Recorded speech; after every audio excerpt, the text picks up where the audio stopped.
Al McMorty, Ron Romanelli, Brian Bitler, and Jovan Bertz, and who knows who's going to show up late.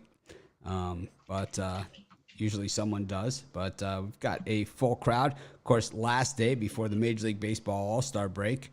Are they doing the ESPYs this year during the All-Star break? I mean, you want to talk about the most insignificant event that there is. Let's find like the most worthless crap, and maybe if we stick on a day that there's absolutely nothing, people watch that instead of Married at First Sight. You got no chance, against it's like Married at First Sight here for me on Wednesday. There'll be no ESPYs. Anyways, I don't like any award show, honestly. That's just me. Well, got Chris Ruffalo, the birthday boy here. Chris, happy birthday. Oh, thank you. I appreciate it. What kind of cake was it this year? Honestly, I don't know. It's probably waiting for me when I get home, so I'll have to keep you updated on that one. All right, I'm interested. We got Al McMorty turned down $440 million from the Washington Nationals to be here today. Figured, well, he needs at least 441. I don't know how Soto could possibly make ends meet off 440, to be honest with you. And it's like, oh, but if he holds out for the new TV deal, he'll get more money. I got news for you. If 440 doesn't do it for you, you got bigger problems than money can solve. That's all I got to say. And it's like, there's something to be said about, believe me, I'm a risk taker, right? I love taking the big dog and, taking the big risk and all this sort of stuff. I mean, I make big bets, right? I mean, that's what I'm known for, but I don't know. 440, bird in the hand, guaranteed money. What do you think, Al? If he thinks that money's always going to be there, then take a risk. I don't know. I don't like to spend someone else's money, so I let them make their own decisions. Is the way I look at it. Well, Ron Romanelli here with us of Rundown fame. A lot of people think that Ron should have just a full free pick open line hotline where you can just call Ron and throw in a podcast, maybe another show, and actually start his own television network on top of it all. Ron, any of these things in the future for you, because your audience seems to think that you can be everywhere for everyone at once and do it all for free. Well, I think I need to get a new car first because right now I'm carless. So, but yeah, I mean, the rundown, the Bitler calls them the Romanelli X, right? They're in full force. Sometimes I'm speechless with them. So I guess I got no words, but I definitely appreciate their support. You give him an inch, take a mile. Brian, yesterday was the anti-Bitler day. It was 14 favorites and a dog. I'll tell you what, I say that this is my worst day of the year. That was probably one of the 3 worst days of the year that I've had. I've lost all my free picks. I lost my premium picks, and my YouTube premium was 1 and 2. So I had about as bad of a day as you could possibly have. So, but I'm here. I didn't take the day. Of course, you don't get the capper flu or any of that stuff. You just keep showing up. No taking a pass today. I am upset though. I'm in a bad mood. Yeah, it's like you don't have to like losing, but at least you show up. It's like you don't make up some excuse. About food poisoning. I was out late and I drank too much. I can't make it today. Food poisoning. Food poisoning always good. Jovan is here with us. Jovan, the Red Sox did not show up yesterday, 14-1 in the Bronx. It was not a good day for them, but it's always the beauty of baseball is 162 games. They all count the same. And Chris Sale back in the fold today. Red Sox probably going to have to make some moves here if they want to contend, or they got to be resigned to saying, you know what, it's not going to happen. I know you've been critical of Red Sox ownership. What do you think is going on here? Not spending money, not spending money where it needs to be spent. Trying to get it on the cheap with retreads, on the pitching staff. Just not doing what it takes to win. They'll put together a competitive team, to save face. But as far as putting together a championship team. This isn't a championship caliber team. They'll make the playoffs or they should make the playoffs. Or they could fall flat on their face. Who knows? But they put together a squad that's good enough to make the playoffs, and then everything else is gravy for ownership right now. That's how I see. That's how I see it. Well, if yesterday was anti-Bittler Day, it was Al Nino's Day. All the favorites, hitting on the board, and a lot of those big run lines with negative odds that Al loves so much paid. So it wasn't. I guess the at a certain point the beatings have to cease, and yesterday was your day. What do you think? Yeah, I was on the one dog that came through too, though. So take a little credit for that one as well. But yeah, I mean, favorites looked good, matchups looked good yesterday. So there was some really well priced favorites too. I thought. I mean, a couple overpriced ones as well, but I actually stayed away from those big favorites yesterday. But yeah, it was a pretty good day for me. Anyways, well, we've got plenty of games today in action, and not the Angels and the Dodgers. Why aren't the Angels and Dodgers playing today? Which is weird, right? Angels flew the white flag. They gave up. They're giving up this. They were doing that 2-game interleague stuff, and they didn't want to carry it over for another day or something. Yeah, but it's weird on a Sunday to not have a. Oh no, I know. Yeah. To not have games, right? It's just a strange No thing. Sunday night baseball game either tonight. Just the 4:00 games. Yeah, which makes it sort of like that game got canceled or something, right? Yeah. It kind of feels Well, like I'm glad we don't have to watch that on prime time. Well, we've got plenty of other games of teams that want to play. We call them the non-Tampa Bay Lightning teams. We've got the Kansas City Royals against the Toronto Blue Jays. The Washington Nationals taking on the Atlanta Braves. And that one was a big-time sweated out moment for a lot of people yesterday, taking the Braves at that minus 150 run line or whatever it was. And then the game stops for several hours in the 8th inning with the Braves comfortably ahead. And then you've got Shane Bieber minus 230 against the Tigers, who the Guardians, well, they've been beating the living crap out of this series. Ruffalo, who do you like? For me, I'm going to go with that over 9 in that Kansas City-Toronto matchup. Chris Bubik, for me, has been pitching, as bad as his numbers would indicate. So I think Toronto can get to him for a few runs here, but I don't expect Jose Barrios to get out unscathed either. He has been pitching better at home, but I think the Royals can scratch off a few here. I love that game to get into double digits. And I'm going to take Detroit's team total under. We've already seen the Tigers get shut out twice in 3 games in this series, and batting a league worst 196 against right-handed pitching on the road this season. I think they're going to struggle with Shane Bieber here. I'm looking for a low-scoring Tigers output here, so give me the Detroit team total under. How about you, Big Al? Well, I think great minds think alike. I'm sort of thinking along the same lines as Chris here. I'm looking at the Toronto-Kansas City game, but I'm going to look at the run line instead of the total. I look at what Toronto's done since firing Charlie Montoyo. They've won 3 out of the 4 games, and in those 3 wins, they've scored 8, and 6 runs. And this coming from a team that never scored 6 or more runs in the last 11 can we talk games. about who they played in those games? Too. I mean, we can. I mean, we can talk about anything really. I mean, we could talk about winning games, but they're also playing one of those teams today. So, right, but it's not like they're going up against. Oh, I understand, but if you bet them every single one of those games, you still have lost money. No, that's the issue here. But all that matters is whether or not they win today. Anyway, it doesn't matter about those games. Of course. But so anyway, as I was trying to say, their offense is coming alive finally after not scoring 6 more runs over 11 straight games in the last 11 of Montoyo's tenure. And then you take a look at Jose Barrios and how he's done at home this year. They've won all 8 of his home starts, and his ERA at home is 3.40 this year, much better than his road ERA. As Chris alluded to, Chris Bubik's, been dreadful this year, 1-6 with I think a 6.75 ERA. So I like Toronto here, and I like the minus, the 1.5 runs at minus $1.55.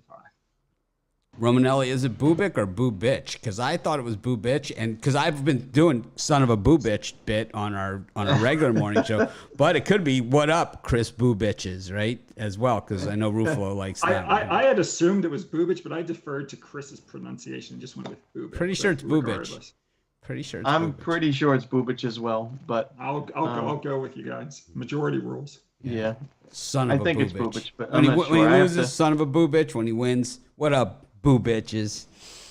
But yeah, in this slot, I like the Atlanta Braves to get another win and run line cover. I just think, even though we don't know who the starter is officially for the Nationals, Washington's is just in a really bad spot. Their bullpen has been overworked lately. Obviously, they don't have a starter listed, so they could be going with a bullpen game yet again, which is not going to be good. You look at projected WAR, the Nationals bullpen's ranked 29th in the league right now, so one of the weaker bullpens in the league that's been overworked. The lineup's not really doing much, and you've got a lineup in Atlanta that has arrested Ronald Acuna Jr. in it, and a team that's just been hitting home runs left and right. And you got Spencer Strider on the mound, who's been one of the more exciting young pitchers in the league, striking out a ton of batters, 2.56 ERA this season. This is a really bad spot for Atlanta. I expect them to be big favorites when the line comes out, and I think you'll lay extended run line here, 2.5, 3.5 runs.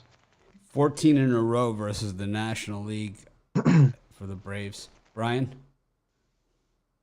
In this slot, it was just a great slot. I hate to disagree with my favorite handicapper in the world, somebody I look up to, Big Al, but I'm going to have to take the Kansas City Royals. I'm going to take plus 2.5 here because I think it's minus 110. You've seen the Royals be competitive with the Blue Jays in 2 out of the first 3, beating them one of those times. And Barrios has pitched better recently, but he's not a guy that I trust at minus 335. I just think this is a one-run shootout here, and I'll take the 2.5 here. And the Blue Jays also at home, 18-30 on the run line. So here you're getting an extra run. So I'll take the 2.5. If Toronto wins 6-4, we're both happy, Brian. Exactly. Hey, that'd be great. That'd be perfect. I'll take it. Jovan? Yeah, I'm gonna run with the Braves like I did yesterday on the extended run line, 2.5. You know, the Washington's just in a bad way, and when your team that's down bad like them, you just gotta fade them. You know, going up against just clearly the better team. I'm also going to take the over in the KC Royals and Toronto Blue Jays game. See a similar game to yesterday where both teams were able to, you know, produce some runs. So, you know, that's where I'm at with it. El Niño's coming off of El Niño's Day. Yeah, I'm gonna have to go with the Blue Jays Royals game to go over. I'm pretty sure it's Bubic. Yeah, it looks like it's a Croatian name. Those usually are pronounced itch at the end. So I'll take our boy Bubic and the Blue Jays bullpen to help us get over this total. All right. I like the Royals in this one against the Blue Jays. I like Bubic here in this spot. There's no way in the world I would lay that kind of money with Jose Barrios. It's called dead money. If you do that, he is not a minus 350 pitcher, and I don't care what he is. I like the first 5 over. I like the yes runs first inning, and I like the Royals team total over as well in this game. I don't see it. Too good to be true. It is too good to be true. It is. They're giving away money in that one with the Royals. That 17-28 record on the road. I'm telling you, it's better than it looks on paper. I also like Shane Bieber today against the Tigers. I don't care what Nino says. Got the Yankees and the Red Sox. We've got the Rays and the Orioles. What a game that was last night, right? I mean, what a series this has been. And then you've got the Marlins against the Phillies. And Aaron Nola trying to look like the Nola he was a few years ago. Chris, what do you think? Yeah, I like this time slot a lot, but I think my best play here is going to be the over 7.5 runs between the Red Sox and the Yankees. You know, we've seen the last 6 games between these two go over, and while I don't expect it to be as one-sided today as it was on Saturday, I think you know, the Red Sox can get to Garrett Cole here. They've gotten him to a 7.20 ERA in 2 starts against him this season. But I expect the Yankees to do some damage off of Chris Sale and the Boston bullpen as well. So give me the over 7.5 there. And I also like the Baltimore Orioles. Like you said, it's been a great series. And I think they're still giving us some value here. So give me the Orioles in that one. You know, Mountcastle's a guy I struggle to figure him out. It just seems that he disappoints, and then a game like last night, he makes the big hit with 2 outs. You know, after the lousy pop fly made it look like the Rays were maybe out of the inning, and then all of a sudden the big hit, both runs score, and the Orioles continue on with the good vibes. Big Al, what do you think? Well, you know, Chris just touched upon the fact that Garrett Cole, you know, hasn't really gotten out the Red Sox hitters this year. He's made 2 starts versus them, and he's given up, I think, 8 runs in 10 innings. But if you look at his career also, he's really not had much success against Boston in his career, 4.68 ERA in 14 starts. Conversely, Chris Sale in 19 starts has a 3.16 career ERA versus the Yankees. And yes, New York did win those 2 games that Garrett Cole pitched against Boston this year, both by identical 6-5 scores. And so that leads me to what I'm going to do here. I'm going to take Boston plus 1.5 runs with Chris Sale and take that at minus $1.10 or $1.20. I heard Juan Soto said that if Cole got 9 years at $324 million, then 10 years or 15 for $440 is an insult to him. Maybe he's thin-skinned. I don't know. That's what he said. I mean, you know, I'm like you. I mean, I'm sort of risk averse. I mean, if it was me, I would be taking the money and running. Take the money, man. I mean, who knows what's going to happen tomorrow? I mean, in you know, and we don't get into politics, world economy, or any of those things, but I mean, has anyone filled up their gas tank lately? It's like, who the heck knows what's going to happen tomorrow? You know, yeah. It's like it's like 440 is. Say he gets, what's he get? I mean, this is like Bryce Harper when he turned down the money, right? It's like, so what's he gonna get? 480? You know, is that gonna make a difference to him? Is that gonna make any kind of material difference in your life? But it might make it to his agent. I mean, who knows? Maybe because his agent then says, well, I signed the biggest deal ever and I got, you know, so he gets more players in the future because his 10% at 48 million, 44 million. Oh my God. I think we should just have a cry a river party for him on it. You know, it's like, cause I don't get it. I don't get it. I don't get it. Maybe he doesn't want to play in Washington. Maybe that's no. He wants to play. He wants to play in Washington. And now they're going to trade him, and hopefully they trade him to somewhere really lousy. But I know where he's going. I have a hunch as to where he's going to go. Are you going to let us know? Sure. Texas Rangers. They're always the guys that pick up this guy, right? Whenever there's a guy that has like that. He needs to have more money than God. Texas Rangers is the team that always picks him up. They paid Alfonso Soriano $30 million a year. Obviously, they have a pretty open checkbook. If you can do that, well, you know, it pretty much tells you. And where's he going to go? To the Cubs? Do you think they're ever going to sign another Jason Hayward type deal ever again after the debacle last time?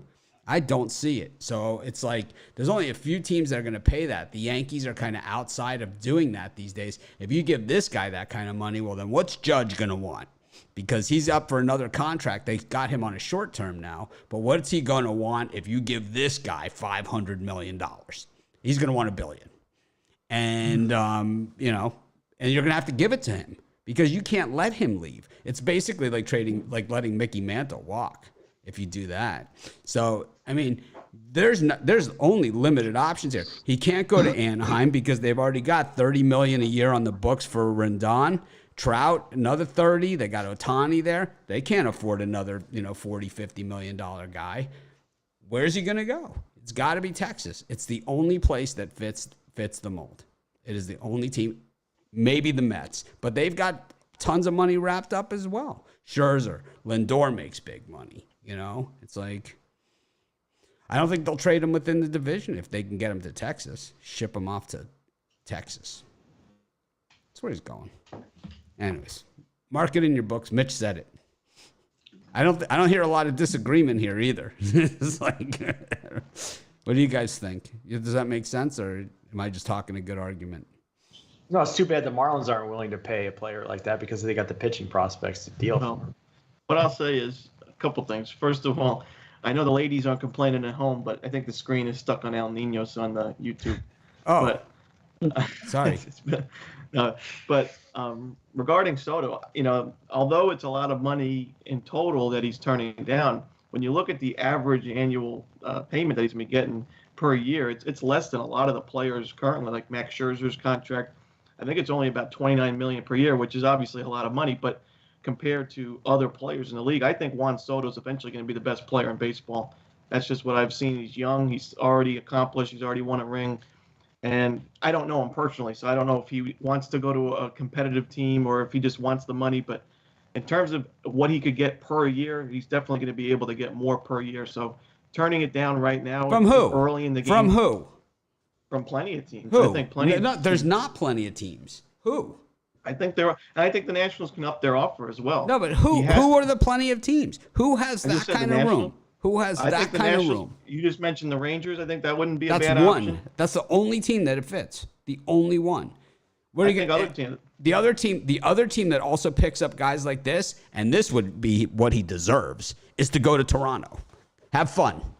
They'll pay you in Canadian money. You enjoy yourself up there.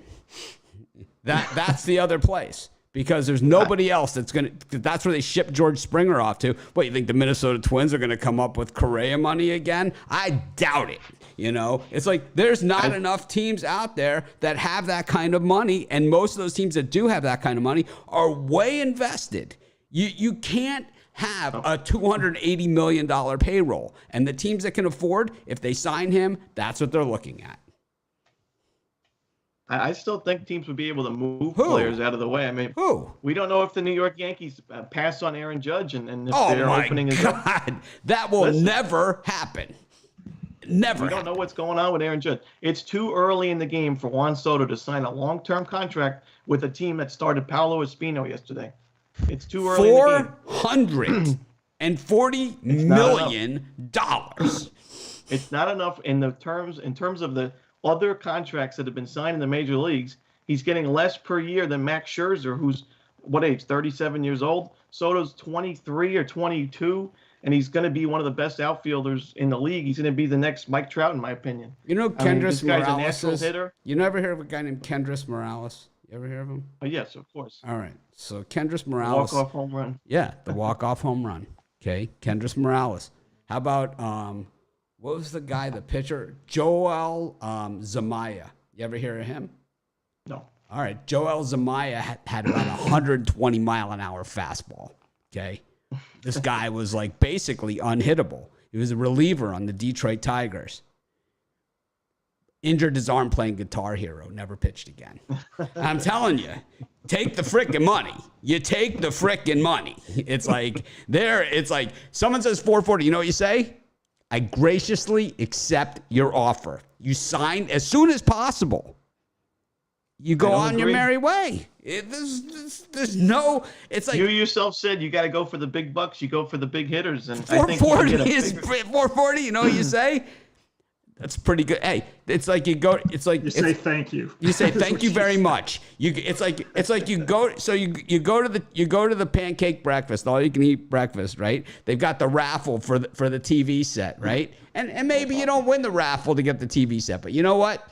You got a pretty damn good stack of pancakes. You take your stack, man. It's like that's what you do, man. It's like I think, and we're not talking about he's settling for $8 million a year or something. We're talking $440 it's a big contract, million but it's a 15-year contract. It's a 15-year contract. Yeah.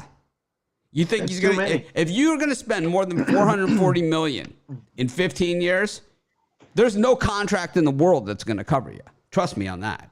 I think he can. I've seen it come and go. I've seen a lot of people have it come and go. There's nothing that's going to cover it. Nothing. When you look at the other contracts around the league, I think there was a list of players. I think Trevor Bauer was on there, Francisco Lindor. I mean, Juan Soto is Bauer's not getting that money. Bauer's another guy. He's not getting that money. but Right. he still got the contract. Yeah, but he's not getting that money. But he waited out for the big contract. Francisco Lindor is not worth. I mean, he's having a good season. How many years was Bauer's contract? It certainly wasn't I'm not sure, 440. but Lindor was a long-time contract. Lindor was a long-term contract, and it's going to hurt the Mets in the future. He's having a good season this year, but last year it was Lindor's it was contract scary. is $100 million less than this one. I know, but 341 per year. Soto's very young. He's going to be able to play for quite some time. Yeah, but why take it has less money 50 per million. year? It's more per year, but it's 50 million. So that's 5 million a year in deferral. So actually, it's less money than this. It's actually less. Anyways, what do you like in this slot? All right. We'll talk about this more later. But I like the Philadelphia Phillies here. You look at Aaron Nola. You know, although he's struggling his last couple starts, I still think he's a better option. And when you look at the Marlins, I mean, they are just struggling offensively. They didn't score a run yesterday, I don't believe. And the offense didn't do much the game before against Kyle Gibson. So I just don't see how they're going to be able to do much against Nola here. He's got a 2.61 ERA on the road. Trevor Rogers having a really tough 2022 season. I like the Phillies to win this game again. Brian?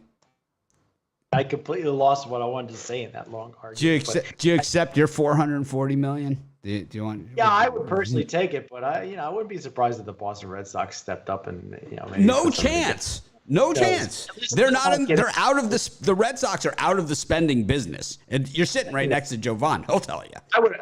They're way out of the spending business. Way out. If- They are not in the spending business. If Mitch offers me $100 million, I'll take it. I'll sign a lifetime contract. There you go. Let me. $100 million. How high can the check bounce? All right, in this I grouping like of the, I games, like the over. I'm gonna take, normally I take yes runs first inning with Trevor Rogers, but I'm gonna take no runs first inning with Rogers and Nola going at it. And then Baltimore Orioles and Tampa Bay Rays. I'll take the Orioles. This line kind of looks like they're suckering me into taking Baltimore. But Lyles, my guy Jordan Lyles, is looking like he's starting to put it together. He's had some nice starts. I just think the price for Kluber is a little bit high. Orioles 9 out of 10. They've won. I'll take Baltimore here. How about you, Jovan?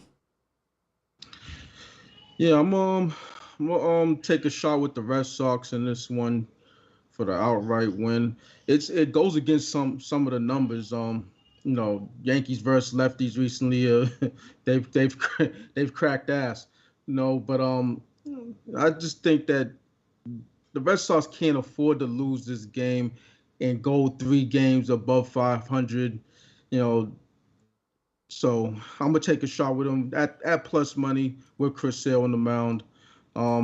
Red Sox should get to Garrett Cole, and once it's left to the bullpens, all bets are off. So I'm gonna roll with the Red Sox, and I'm gonna roll with the Baltimore Orioles. Jordan Lyles, overall numbers aren't good, but recently his numbers are stellar. I believe a 1.93 ERA in his last 3 starts. So I'm gonna roll with them.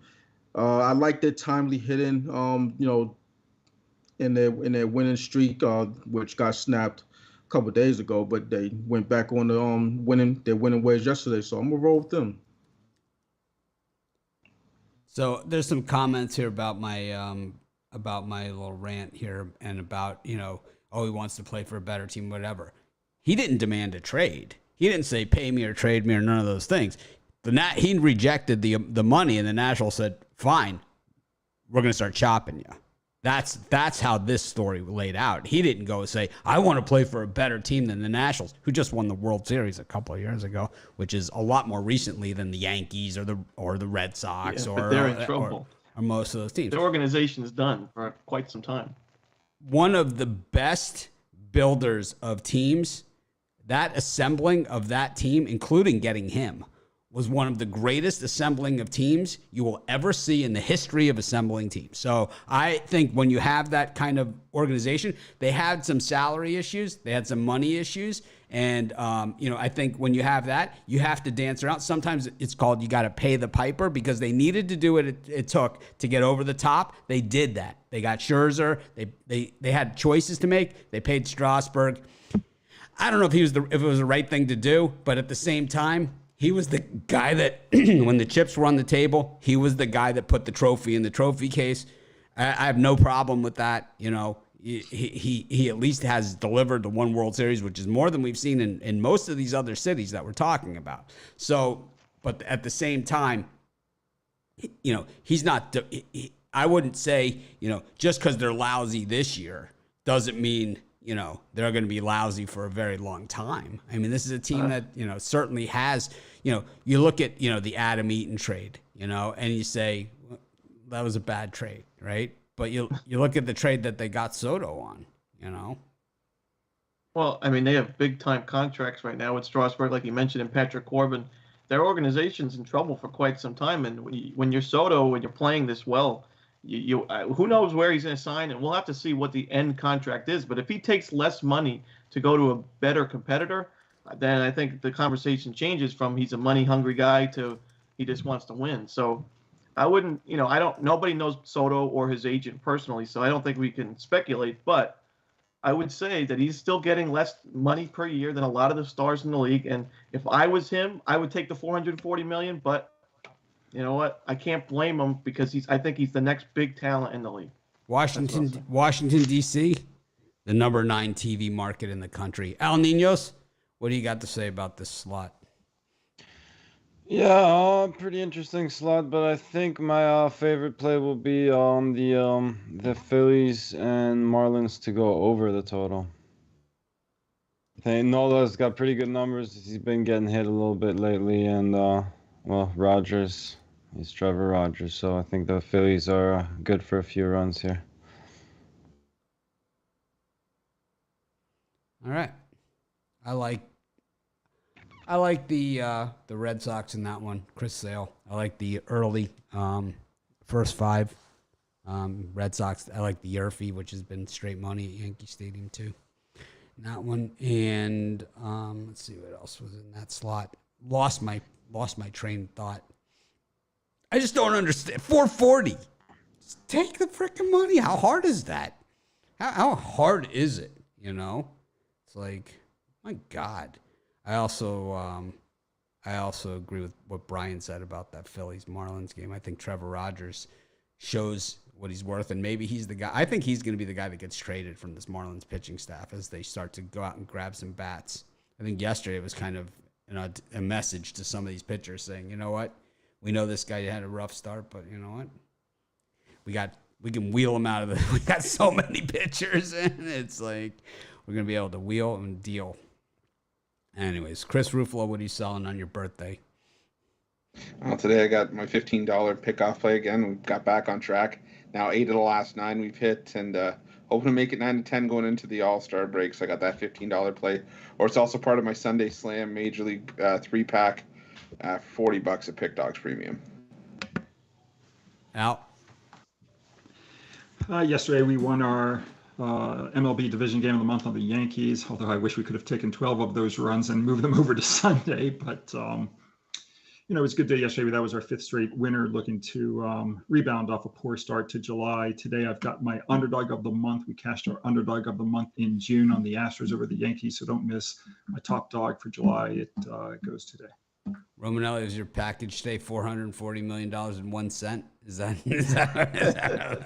Listen, I'd take $1 million for sure. But now today, July's also been a pretty tough month for me, and but we got back in the green yesterday with the winners, so hopefully do the same to end the first half of the season. My $15 MLB best bet. How about you, Brian? I'm going to get out of this 2-day funk that I'm in. I got my best bet just for a special price over at pickdogs.com, premium picks. But also, this is the week to get the year pass. I got it just $9.99.99, breaks down to $2.73 a day. So if you're into a good deal, make sure you check that out. Christmas in July. Jovan? Yeah, I got a 3-pack. Show Me the Money Sunday 3-pack. Also have the Laser Show, and a couple other single plays. So, you know, went 3-0 yesterday. I'm heating up. Last week, 11-6. You know, good plus money. So, you know, just trying to put it together. El Niños. Hey, I got my 3-pack. I got my best bet as well. That's included in that 3-pack, but I got that sold separately if you just want one big bet. And yeah, as always, get on the long-term passes for an even better deal. And yeah, I will be making all my Christmas and July specials right after the show. Obviously, I can't do anything for the people that bought like the yearlies and stuff like that. The All-Star break is just part of the mix. But if you bought a weekly or a 3-day pass and you bought it over the last day on Thursday, please email me Wednesday night or Thursday morning, and I will extend your package. Don't email me like in a week after the fact or something like that and expect me to remember it, but or do the math on figure out how many days I had. But if you have if you bought a weekly pass over the weekend, I know a lot of people did, and 3-day passes and stuff, just not knowing, because a lot of our cappers have been hitting. So a lot of people doing that. So just hit me up, Mitch@pickdogs.com. I have my big play today. I have a lot of other plays for people that are long-term subscribers. So see if we can hit some winners, which is always more fun than losing.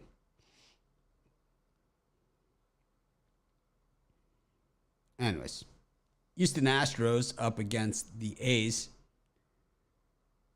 It's always tough to follow Verlander, probably like following, Elvis or something, And you got the Twins against the White Sox. Earlier, the White Sox were the dogs here, but now it looks like they're favored with Dylan Cease on the mound against Chris Archer. And then the Cubs and the Mets, and the Cubs really kind of, the Mets kind of yesterday, both games kind of dangled that carrot in front of the Cubs, and just when the Cubs tried to get it, they kind of just kept pulling. That was the story of my life yesterday in the game one. Just close, but not good enough. So Brian making it too easy for him. Not going to say anything on that thing, but we'll let Chris Ruffalo have the floor for this birthday. What's up, Chris? I'm probably going to go with the New York Mets here in a bit of a shocker play, but for me, the Cubs again, falling flat on their face, and they did show some fight. I'll give the Cubs that, but at the end of the day, showing fight doesn't matter in the win-loss column and going to the betting window. So I'm going to take the New York Mets there. David Peterson, solid option for the Mets, and I'm just not an Adrian Sampson fan, so give me the Mets in that one. Big out. Sorry, I was on mute. I'm going to take the New York Mets here and go against the Cubs. Off those two extra inning losses yesterday. That's now 9 straight games. The two teams have almost mirror opposite records. 58 and 34 for the Mets, 34 and 57 for the Cubs. Cubs have been dreadful as a home underdog, 22 and 46 their last 78. So. And David Peterson, I think he's been, pitching really well this year. Been a bright spot in the rotation. So I'm going to take the Mets minus $1.30. I think the price is way too cheap. Romanelli, I'm a known Cub hater, but I tell you this, Nico Horner is a pretty good player. I would take him on my team any day of the week. Yeah, he is pretty solid. He was a big-time prospect, but kind of didn't pan out. He's but fast, right? He's fast. Oh, yeah. One of the fastest players.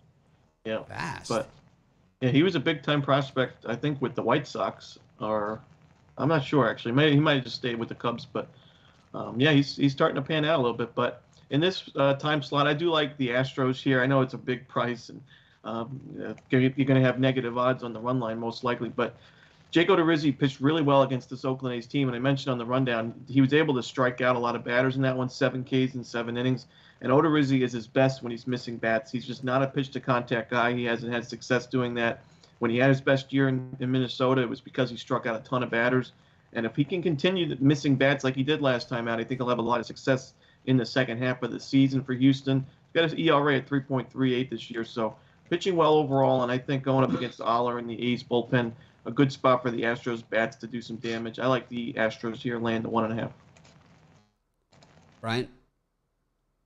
Yeah, if I would have been able to get this White Sox line in earlier, it'd definitely be a premium play for me. I love even at minus 130 where it's sitting now. Dylan Cease has been a stud for the White Sox, and Archer, he'll give you 4 or 5 strong innings. This is his first start back off the IL. I just think the White Sox are a team that you're going to have to watch in the second half. And if you get them at a decent price, I think you jump on them. So even on the road, where they have played better baseball on the road this year. Anyway, long story short, White Sox money line might be the best play of the day. Joe Bond? Yeah, I'll echo Brian's sentiments on that. White Sox, decent price, got Dylan Cease on the mound. They should win this one. Also, like the Mets Cubs under, that was actually supposed to be a premium play, but I forgot about putting it in, so I'm just going to give it out as a free pick. You know, Cubs can't hit lefties. Cubs can't hit righties. Cubs just can't hit. And I think Adrian Sampson should do just well enough, to hold them Mets bats down. So I like the under in this one. Cubs no outs runner on third yesterday in top of the 10th inning or bottom of the 10th inning, and Adam Ottavino shuts him down. Strikes out the side. Story of my That is when things are running bad. Thing about Adam Ottavino, when he misses the plate, man, does he miss the plate. You figure he's going to probably throw one to the screen, in that situation. Anyways, Al Ninos, what do you? Oh, also, I will say that umpiring game 1 of the Mets Cubs yesterday, worst strike zone I've ever seen. I mean, I say these things, from time to time, but I have to say this was the worst I've ever seen. Was yesterday in that early Mets Cubs game. It was just amazing to me, the balls and strikes, the calling. Of course, David Ross ejected early in that one. It was like I can't believe that both managers weren't ejected. It was ridiculous. I mean, it's like, what are we even watching? Al Ninos, what were we watching? Sorry, I was trying to get the dog out the room. Yeah, but I'm all for. I've been for automated strike zones for the longest time. I don't like the automated strike zone. I just say if a guy calls balls and strikes like that, you fire him. No, but it's probably one of the hardest things to do in officiating all sports. They've been doing it for a long time. I don't believe in the box strike zone. I don't believe in that, but I think it's got to be somewhat close. I don't know. I think these guys, honestly, they're way too good, and it's not fair for them to be making the right decision on a 100-mile-an-hour pitch and then getting the wrong outcome for it. I mean, sure, the guys that are getting paid $440 million a year might not need to worry about it so much because they'll get their next at bat, but that kind of stuff can cost someone's career. I mean, if you come up and you're a prospect or something, you take a good ball and you're called on a strikeout, that can affect someone pretty bad. I mean, it happens repeatedly too. I mean, it happened yesterday. And not only that, but it can also affect the outcome of the games, obviously too, which is maybe more important to us. And again, I just think when you make the right decision like that, you got to be rewarded for it and not leave it up to an umpire and how he's feeling, whether he wants to go home early or if he thought it was in the strike. Game 1 of a doubleheader. He wasn't going anywhere. Just I don't know what was going on. Anyways, what do you like in these games? Yeah, sorry. A couple different angles, but I think my best bet will probably have to be on the White Sox here. Pretty tough matchup, but again, I do think they have the edge on the mound with Dylan Cease. Archer hasn't been too bad lately, but he hasn't been going too deep into games either, and gonna be his first start of the month. So I like Cease and the White Sox in this spot. I like the over in that Astros-A's game with Adam Oller pitching. I'll tell you that much. I like that one. I like the Yerfie. I like the Yerfie in that one. Anyways, go to our next set of games. Steven Matz back on the mound here for the Cardinals up against the Reds. We've got the Rockies, Austin Gomber against the Pirates, who can't beat the Rockies to save their life. Then you got Texas against Seattle, Glenn Otto and Chris Flexen. The Mariners just finding a way. I mean, once again, it's like 13 games in a row, 13 heroes, right? Ruflo, what's up? Sorry to say, but I will probably have to cut out after this one. I got to run to the checkout in 8 minutes. But I will say I like the Cincinnati Reds and St. Louis Cardinals over the total of 8.5. I think Graham Ashcraft, he's pitching well. He's capable of holding down the Cards here, but I think this is just one of those games that ends up being 5-4 once the bullpens have their way here. So give me the over 8.5 in that one. And I like this. I lean towards the Seattle Mariner. It would have been a premium play for me, but I'm just a little bit concerned about Chris Flexen pitching on 3 days rest. But the way the Mariners are playing right now, hard not to go with them, especially with Glenn Otto on the other side. So you don't think the Mariners treat this sort of like a bullpen game? They could. I believe they will. Yeah, probably. But I still think just the way the Mariners are playing, and even if it's more of a fade for me of Glenn Otto than anything else, it's still, you kind of got to ride it till the wheels fall off. Anything on San Francisco, Milwaukee, or San Diego, Arizona, since you're leaving? Well, he cut out anyway. Al, what do you got to say? He left. They cut out his internet. See you, Chris. Yeah.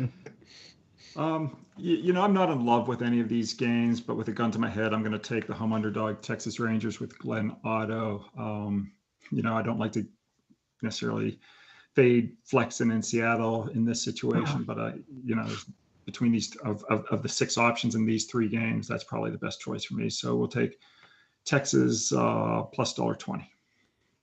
Ron Romanelli. Yeah, this is a tough part of the card. I think I would lean towards the Cardinals laying the run line. Graham Ashcraft really struggling. 17 hits allowed his last 2 outings. Steven Matz was struggling when he was on the mound his first start since May 22nd, but the Reds haven't done very well against lefties, really, or righties, and I do worry quite a bit about that Reds bullpen in this game. So even though the Reds make it on the board a few times here, I think the Cardinals score plenty more. So I lean towards the over, but I like the Cardinals on the run line. Steven Matz. Brian? I don't know what's going on with my good buddy Romanelli here. I'm a Romanelliac, but I would never lay that with Steven Matz on the mound. I mean, long term, this guy's not a good pitcher. Graham Ashcraft, that's been giving up singles. You like wait, pro Matz?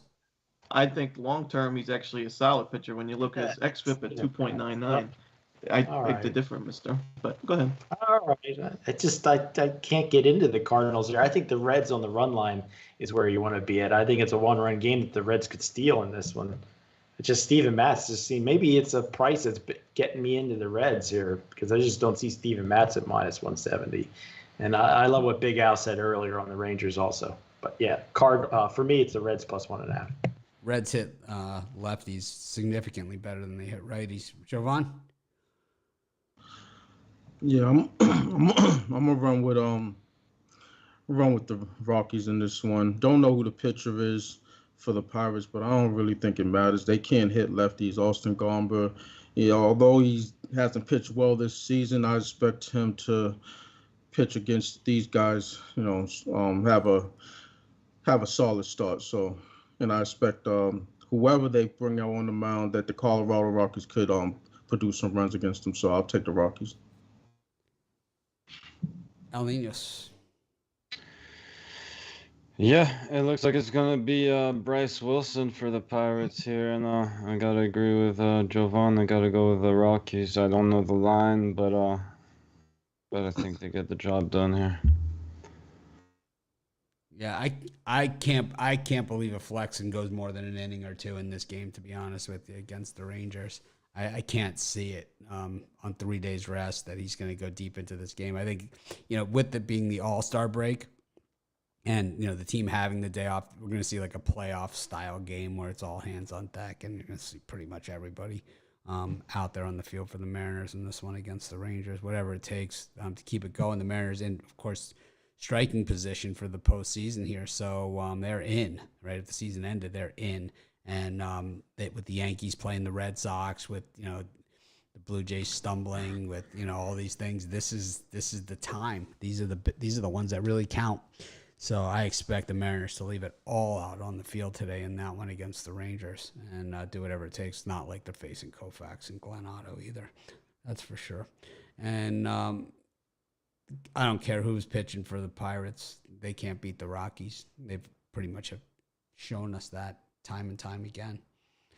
And got to disagree with Romanelli as well. And Graham Ashcraft, he's beaten better than this. Those teams, well, the odd thing is there hasn't been a bench clearing brawl in this series. Anyways, we go to our next set, final set of games for the day for 10 start for Padres and the Diamondbacks. And then we've got the Giants and the Brewers. Nice way to end it with Logan Webb and Aaron Ashby.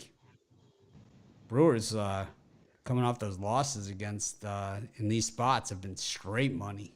This is like they have been doing it according to the streak. There was one streak I saw this morning on our betting tools that talked about it. Let's see if we could find it off the top of my head here. It's actually the run line, so it's it's minus 167. But anyways, Brewers nerfy. That's all there is in that one. Anyways, Big Al, what do you think?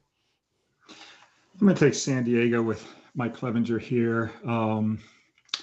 He's made 39. He's had 39 appearances in daytime and 75 at night, and his ERA has been more than a full run lower in his daytime appearances than in his night, 2.53 to 3.61.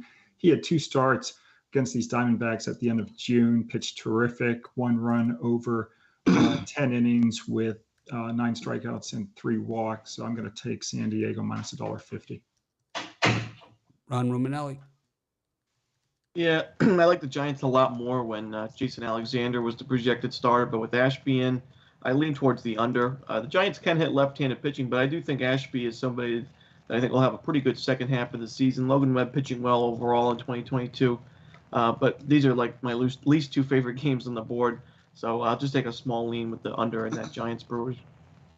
Brian? Yeah, I agree with Romanelli. These are my least 2 favorite games on the board. If I had to pick one, it would be the under in the Padres and Diamondbacks. I just think Merrill Kelly can go 7, maybe 8 strong for the Diamondbacks, and Clevenger, I think he bounces back from his last start and holds the Diamondbacks to maybe 2 runs or so. I'm going to take the under 7.5. Jovan? Yeah, I'm gonna take Arizona first 5, and that's a run line. So you're getting a half a run. Yeah, Merrill Kelly, he's pitched well his last 3 starts, and in his last 16 innings versus the Padres, he's only given up 1 run. So I'm gonna roll with that. I just think that it'll either be a tie game or maybe Arizona will be up by the end of 5. So. Al Ninos. Yeah, maybe at the end of 5, but I'll look at the full game here and I'll go Padres -1 for me. I think they're the better team even without Tatis, and Clevenger's been pitching pretty well. I like the Brewers against the Giants. Just think it's going to be a low-scoring game. I think they squeak one out. Anyways, you go to our parlay section. Big Al, you parlaying them up today? Celebrate the All-Star break. Only because I hate being 8-team lock. only because I hate being a killjoy, so I'll do parlays. Both run line plays: Toronto -1.5 and the Red Sox +1.5. Or if you want to have, the Red Sox +1.5. Or if you want to have more fun, take Toronto -330 and the Red Sox +$1.60. Romanelli. Yeah, I had a comment in the live chat. Somebody wondered why I changed from the over to the under.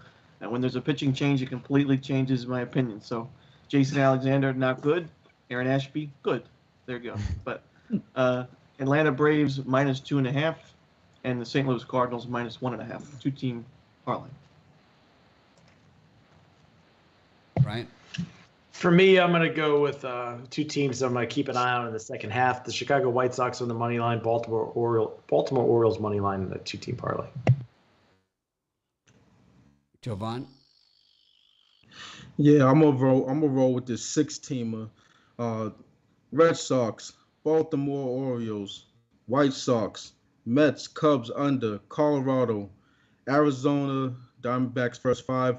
Also gonna round robin it all the way through. So whatever combination is going to be, that's what it's going to be. You know, it's going to be a lot of money out there, but I think it comes in. I'm going to take the Royals, parlay it up with the Guardians and the Braves right out of the gate. Those three. All right. Thanks everyone for joining us. Make it a winning day. We got a few days off. I'll still be here in the morning. I don't know what the hell we're going to talk about, but we'll figure something out. Maybe talk some college football, some NFL football, other monkey business nonsense. Everyone welcome to join us.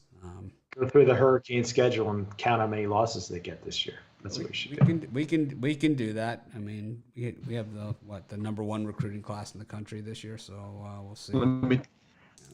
Let me tell you who's not going to be winning a lot of games, and I think that's my Florida Gators. Unfortunately, I think they're in big trouble. Jump off the bandwagon yet. I'm not even a Gator fan to begin with, but I could just tell you the feeling in Gainesville is not very good.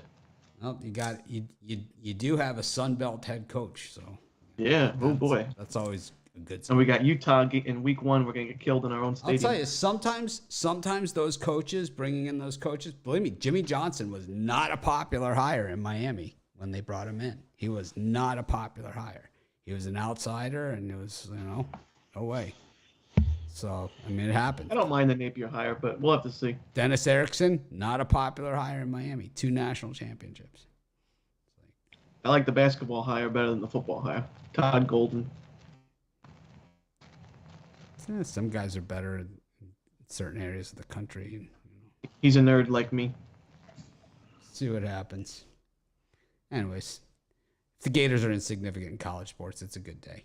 Anyways, thanks everyone for joining us. Make it a winning day. We appreciate each and every one of you. And enjoy the All-Star break. And like I said, we'll be here still every morning. But, yeah, next weekend, same time, same channel.